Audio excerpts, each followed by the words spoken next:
ఎన్సీఆర్టీలకి IAS ప్రిపరేషన్లో నోట్సులు రాయాలా అని చాలామంది అడుగుతూ ఉంటారు. నిజంగానే ఒక 5 ఏళ్ల కిందట నోట్సులు రాయాలని బలవంతంగా చెప్పింది నేనే. అయినా స్టూడెంట్స్ ఎవరు నోట్సులు రాయరు, బెంగెట్టుకోకండి. రాసిన 2 పేజీలు. ఐఏఎస్ ప్రిపరేషన్లో నోట్స్ మేకింగ్ అనేది పెద్ద టాపిక్, దాని గురించి ఇంకొక వీడియోలో చెప్తాం. బట్ ఇక్కడ మన ఎన్సీఆర్టీలు 2 ఉదాహరణ, ఇవన్నీ ఎన్సీఆర్టీ పుస్తకాలు. ఇవి ఒకటే, ఇంకా చాలా ఉన్నాయి యాక్చువల్గా. ఇవన్నీ ఎన్సీఆర్టీ పుస్తకాలుగా నోట్స్ రాయాలా అన్నప్పుడు నేను ఒక 3 పాయింట్స్ చెప్తాను ఇక్కడ. ఒకటి, మీరు కోచింగ్ సెంటర్కి జాయిన్ అవుతుంటే రెగ్యులర్ కన్వెన్షనల్ కోచింగ్ సెంటర్లో ఎన్సీఆర్టీ బేస్డ్గా నువ్వు మెటీరియల్ ఇవ్వరు. వాడు మెథడాలజీ వేరు. మెటీరియల్ ఇచ్చినా పూర్తిగా ఎన్సీఆర్టీ ఆధారపడదు, లేదా ఎన్సీఆర్టీతో పాటు మిగతా ఇస్తారు. 2, ఒక చోట మనం కన్వెన్షనల్ కోచింగ్ సెంటర్లో జాయిన్ అయినప్పుడు ఎన్సీఆర్టీ కవర్ కాదు కాబట్టి మనం ఎన్సీఆర్టీ చదువుకోవాలి. అది చాలా పెద్ద తతంగం.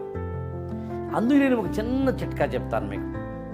అదేంటంటే ఎన్సీఆర్టీలని topic wise, text book wise, class wise, chapter wise లాగా మీ చేతి రాతతోటి ఇండెక్స్ రాసుకోండి. నేను ఇక్కడ ఎన్ని మాటలు మాట్లాడిన చూడండి. Class wise, subject wise, topic wise, chapter wise మీ హ్యాండ్ రిటన్ నోట్స్గా నోట్స్ అన్ను టాపిక్లు రాసుకోండి. ఎందుకు ఇలా రాయాలి సార్ అని అడిగితే వీటిలో కొన్ని చదవక్కర్లేదని తెలుస్తుంది మీకు. వీటిలో ఏం చదవక్కర్లేదు, ఏం చదవాలి అనేది పెద్ద ఆర్ట్ పని తెలుసుకోవడం. బట్ మొత్తం మీద మాత్రం ఇన్ని పుస్తకాలు ఎన్సీఆర్టీలు చదవక్కర్లేదన్న విషయం ఇలా రాస్తే అర్థమవుతుంది.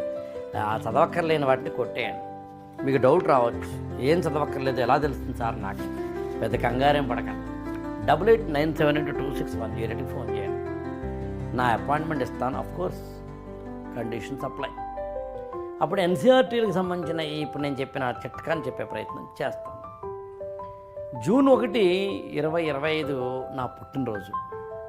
అసలు ఆ పుట్టినరోజు సందర్భంగా స్టార్ట్ చేస్తున్న స్పెషల్ బ్యాచెస్లో ఇప్పుడు నేను చెప్తున్నవన్నీ కొంచెం డీప్గా అనలిటికల్గా వెళుతున్నాను. But one thing is sure, ఎన్సీఆర్టీలకి నోట్స్ మేకింగ్ అవసరం లేదు, సరిగ్గా బుర్ర పెట్టి ఆలోచిస్తే. Thank you so much.